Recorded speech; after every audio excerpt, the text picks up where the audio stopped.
If you need to replace a light fixture within your home, but anything electrical seems intimidating, don't worry. This is actually one of the most beginner-friendly electrical projects in your entire house, and I'm going to walk you through the entire process because it literally involves 3 wires and 1 breaker switch. So let's do this. Before you touch anything on this project, cut the power to your light fixture. And do not do this at the light switch. Go to your electrical panel and flip the breaker that controls that light so that you do not electrocute yourself. Safety first.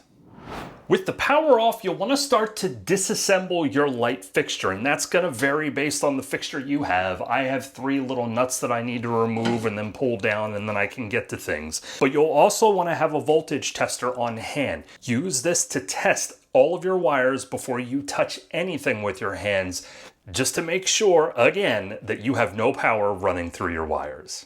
Green means good on your tester. Now, if this turns red, you will want to get back down off of the ladder and go flip the proper breaker until you have a green light when you touch your wires. And if you want to pick up a voltage tester like this or any of the tools that I use in this video, just check out the links in the video description below. But now we can simply disconnect the wires.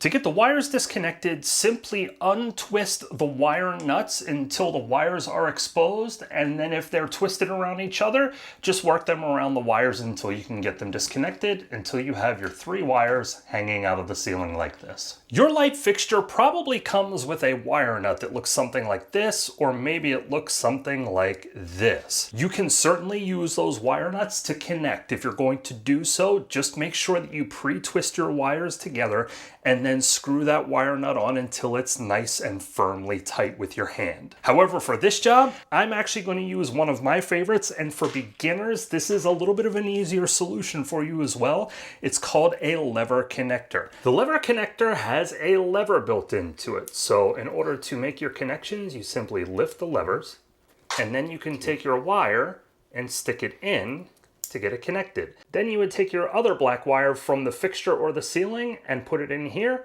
and snap that down as well. One key thing with these lever connectors, you do not want any bare copper sticking out of the bottom of the lever connector. So if you do, you'll want to cut your wire a little bit shorter in order to have it fit in here properly to get its connection terminated appropriately, but also not to expose the wire in your electrical box. To connect your light fixture, follow your manufacturer's instructions. Yours may be able to be mounted with the wires coming through, and then you can make your connections and then tuck them back up inside the electrical box where they need to live. Mine doesn't have that option. I need to make my connections before I get it connected to the electrical box, so I've got to hold this with one hand and get it connected with the other. To get your wires connected, simply connect your black to your black, your white to your white, and your ground, your bare copper ground coming out of the ceiling, to the ground on your lighting fixture. That may be a green wire that has an exposed end, or it may be a silver or copper wire itself. One quick note, whether you're using lever connectors or you're using wire nuts, either way, they have to be tucked up inside your electrical box. Per electrical code, that's where all those connections need to live. Do not let them hang out of your ceiling. Once you have them up there, go ahead and connect your base plate and get your light connected. When you do your final tightening for your light fixture, please do not use your drill. If you want to use that to get it started, totally cool, but please hand tighten with a screwdriver so you can feel just how tight that is. Worst thing you can do is take your drill, go too far, and then you end up cracking the light fixture, and you have to go buy a new one. Now for your light fixture, you can go ahead and finish installing, turn the power back on to test it to make sure it works. Mine has an integrated LED light that has a heat setting that I can do as far as how warm or bright I want the light to be. So I'm not going to finish putting my fixture on until I test and get that to the setting that I want. All right, I'm leaving you in the dark for a second because I've got to go flip the breaker. There we go. So now I can finish putting my light fixture together.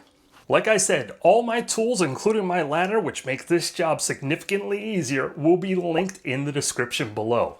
But if you thought doing the light fixture was easy, what about a ceiling fan? Do you think you can tackle that one next? Well, if you want to, click or tap on this video. And until the next time, keep doing it yourself.